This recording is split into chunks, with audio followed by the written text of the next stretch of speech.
এই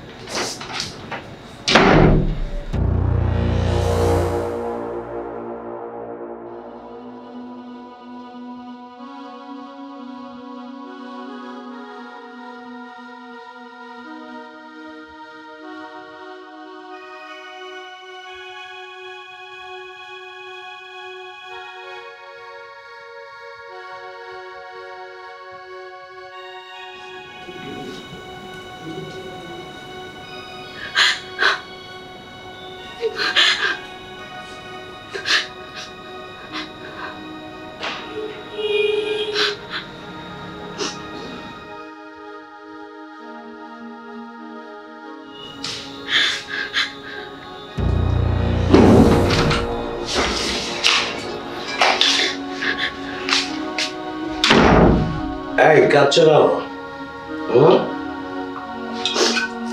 এখানে কালার কি হলো? এসব কান্নার কথা থামাও, যেটা করতে আসছো সেটা করো। আসো না, শোনো, কান্না করো না, আসো। দেখো, তুমি যদি এবার আমার সাথে জোর করো না তাহলে কিন্তু ভালো হবে না। জোর করছি মানে? তুমি এরকম অমানুষের মতো করছো কেন? তোমার ঘরে কি মা বোন নেই? এই দাম, এইসব নীতি বাক্য আমি শুনতে চাই না। হ্যাঁ, এখানে যে কারণে আসছি সেখানে আমাকে করতে দেবে, শেষ।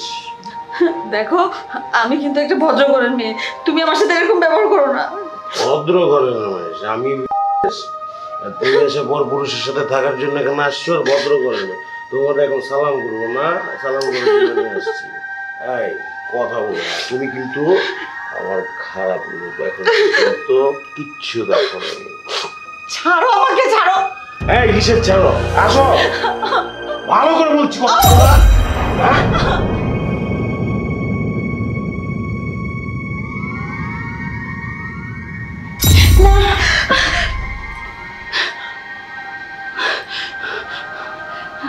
আমি কি স্বপ্ন দেখলাম? এত ভয়ঙ্কর স্বপ্ন?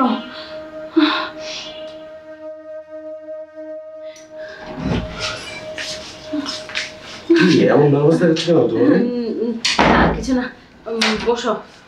এই নাও খাবার। কি? না না না, কিছু না। এই যে এইটা, এইটা হচ্ছে, আমরা এটা যদি খাই কাজের সময় অনেক আনন্দ পাবো, আর এটা বিদেশি জিনিস, অনেক দাম বেশি। আচ্ছা, ঠিক আছে। খাবার এনেছো? আচ্ছা, শোনো, আমি না একটা মেডিসিনের নাম দিচ্ছি, ওই মেডিসিনটা তুমি নিয়ে আসবে, বুঝছো? হঠাৎ করে না আমার অ্যালার্জির সমস্যা হচ্ছে খুব, তো এটা যদি খাই আমার খুব আরাম লাগবে। বুঝছো তো, সারা রাত জেগে থাকবো, একটু আরামের দরকার আছে। আরেকটা কথা, তুমি একটু দেরি করে আসবে। কেন? আরে আমার না একটা বাজে অভ্যাস আছে, খাবার সময় যদি আমার পাশে কেউ থাকে না, আমি না একদম খেতে পারি না, পেট ভরে খেতে পারি না। আর যদি পেট ভরে না খাই, তোমাকে আনন্দ দিবে কিভাবে বলো? ঠিক আছে, সমস্যা। তাহলে আমি এক কাজ করবো, আমি ওষুধটা নিতে যে আধা ঘন্টা দেরি করবো, আধা ঘন্টা তো তোমার খাওয়া হয়ে যাবে, চলে আসবো। ঠিক আছে, ঠিক আছে, আমি ঘুরে আসছি, তুমি খেয়ে দে আমার জন্য রেডি হয়ে বসে থাকো। ওকে?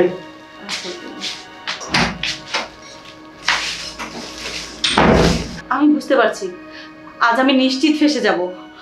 বাঘটার শিকার করা খাবার আস্তে আস্তে আয়েশ করে খায়, কিন্তু বাঘ যখন বুঝতে পারে এটা অন্যের শিকার করা খাবার, তখন তো সে টেনে হিচড়ে খায়। হে আল্লাহ, দেরিতে হলেও আজকে আমি আমার ভুলটা বুঝতে পেরেছি, আর কোনোদিন এরকম ভুল করা যাবে না। আমি এখন এখান থেকে বের হয়ে যাই, কখন যেন চলে আসে।